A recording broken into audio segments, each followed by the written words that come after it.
I'm Megan Skidmore, and welcome to the Beyond the Shadow of Doubt. I'm a woman, daughter, sister, spouse, mother, life coach, and person of faith on a mission to normalize asking questions and allowing doubts on a faith journey and all aspects of life. Join me as I bring this traditionally taboo topic out of the shadows of shame and into the light. I firmly believe we normalize through more talking and engaging in discussion. More talking peels back, exposes, and erases the layers of shame associated with asking questions and allowing doubts. When we are more authentic about our journey, we are more powerful because shame has no power in the face of authenticity.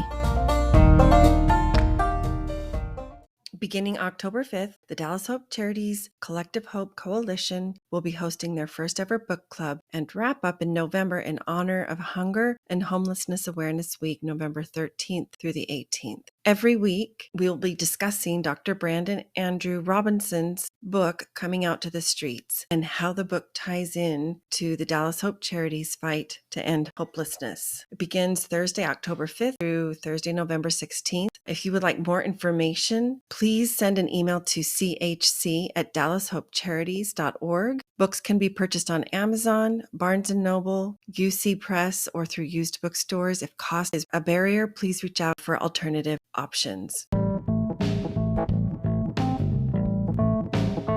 I am so excited to share with you that the Love Loud Music Festival is coming to the Lone Star State. Founded in 2017 by Dan Reynolds, Love Loud is a catalyst to bring communities and families together to help ignite the vital conversation about what it means to unconditionally love our LGBTQ+ friends and family. Love Loud offers hope to people, letting them know they're not alone and encouraging acceptance in the home and community.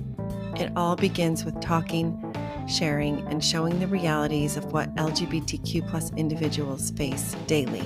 If you are in Texas and interested in volunteering along with me and some of your fellow Texans, please reach out and I will connect you with the right person. I would love to stand side by side and serve along with you. More information is on their website, which I have listed in the show notes.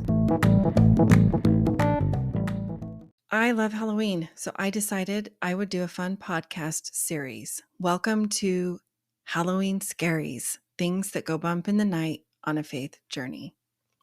So much of how we view life is passed on to us. The way we think, the ways we are taught, the beliefs that are passed on in our upbringing, but also literally in our DNA. In the little I have been learning about epigenetics, there are aspects of us that we are born with.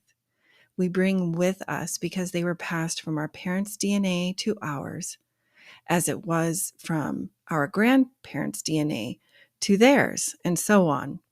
Since this isn't a science lesson, that's all I'll say about it for now. But tradition, culture, region, faith, creed, our families, the way it is type of thinking, all of this contributes to a binary way of viewing life.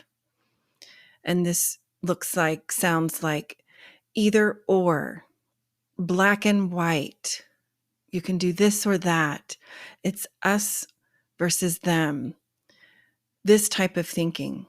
And even as humans evolve, new information gets introduced and even new developments that bless humanity as a whole, it's hard to let go of this all or nothing thinking.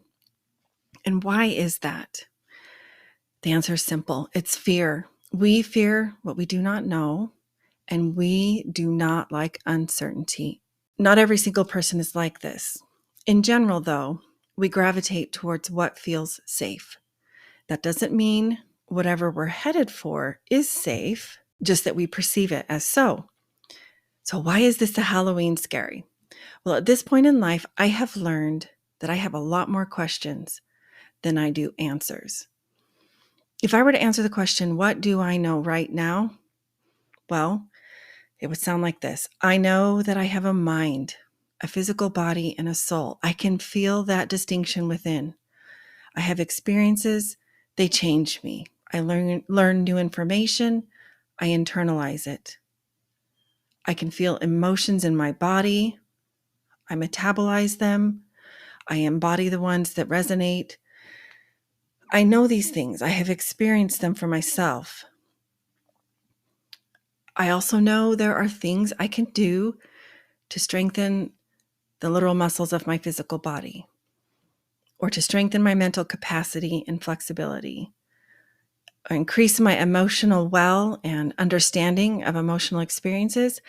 And finally, I know as these areas get strengthened, then my soul, the essence of me, and my inner wisdom and knowing, the free spirit within, this soul that is me, is interconnected with the physical, mental, and emotional. So subsequently, my being, that divine part of me, is also strengthened. My soul's depth, width, and breadth is ever expanding. For you Aerosmith fans out there, I'm basically saying, I don't want to miss a thing. I am clamoring to absorb all the things life has to offer. But how can I, or we, if our lens is zoomed in so far that there's no room in the viewfinder for this depth, width, and breadth of life? Truly, it could be considered a Halloween scary to miss out on today because you don't realize your camera lens is adjustable and you can zoom out and see, literally and figuratively, the human timeline and trust in your place on that timeline that you are here for a specific purpose, capital P, purpose. That all the events leading up to you in the middle of your human timeline are worthy of note and worthy of learning from them, taking cues about what to do and not to do, and yet they don't get to define you. You get to define you. I am blessed with family and loved ones, some by blood relation, some chosen.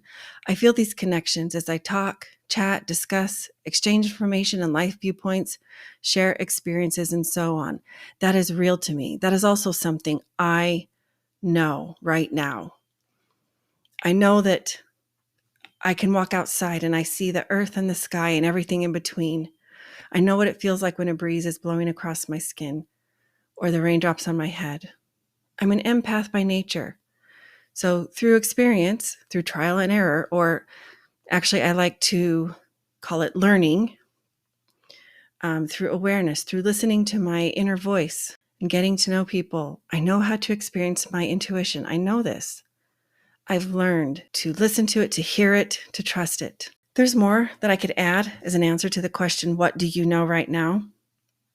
For now, I'll leave you with this thought from my mentor and coach, Kim, who can be found at coachandkim.com, who created Outside the Story, a program I am currently in. Highly recommend. Recently, she shared her thoughts about the main reason, in her opinion, that she has learned or come to know that we needed to have this earthly experience and have a physical body was in order to feel our emotions and process our emotions and to heal as an essential part of our development and growth. This really resonates with me. It makes sense to me. So for me, this is something I know right now. It completely aligns with what I have learned for myself over the course of these past 4+ years, where my faith journey has taken the pivot that it has. And I have learned how to just love, like the first 2 great commandments teach, to love the Lord with all our heart, might, mind, and strength. And the second like unto it, to love our neighbor as ourselves. If we don't love ourselves, we can't love others or God or the universe or creation or a higher power, whatever you refer to it as. Love is an emotion. It's a feeling. It's what helps us heal. It's a major part of our growth and development, and perhaps the source of growth and development and healing. As a trauma-informed coach, this is what I help my clients do, to feel, to not only allow emotions, but embrace, metabolize, and heal them. In the process, we do identity work. We examine the story or stories you've written about you. They're there. Just listen carefully. What does your self-talk sound like? I also help guide my clients to finding what their top 3 to 5 core values are. When things feel topsy-turvy, when you are going through a process of what you know right now versus what you thought you knew versus what you are learning, even if you choose the same beliefs or thoughts over again, going through this process creates immeasurable personal growth. And that's why I created my signature program called Life Outside the Binary. When you live life outside the binary, you experience an awakening and see for yourself the world is not all black and white. You choose which of your long-held stories align and live outside the ones that don't. In our one-on-one sessions, my role is to invite, guide, and curate an experience specifically for you that creates a home base or a safe place from which to take these leaps of faith as you learn to trust yourself in a new way. It takes work to attempt to expand your view and think outside a 2D binary world. The reality is we are beings living in a 4D realm. That's a podcast episode for another day. I'm interested to know what things go bump in the night for you on your faith journey. Send me an email, or better yet, set up a complimentary Discover coaching call to chat about it. The links for both are in the show notes. Thanks for being here.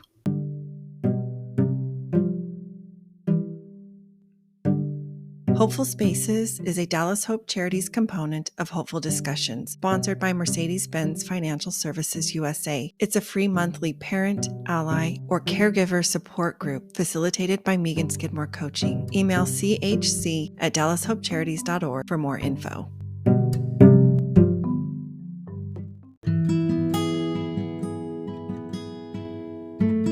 Visit meganskidmorecoaching.com to find this podcast and additional free resources, including the link for a complimentary coaching session. Follow me on Facebook or Instagram for more, or to send me a DM. Help the podcast grow. Please follow, review, and share with a friend.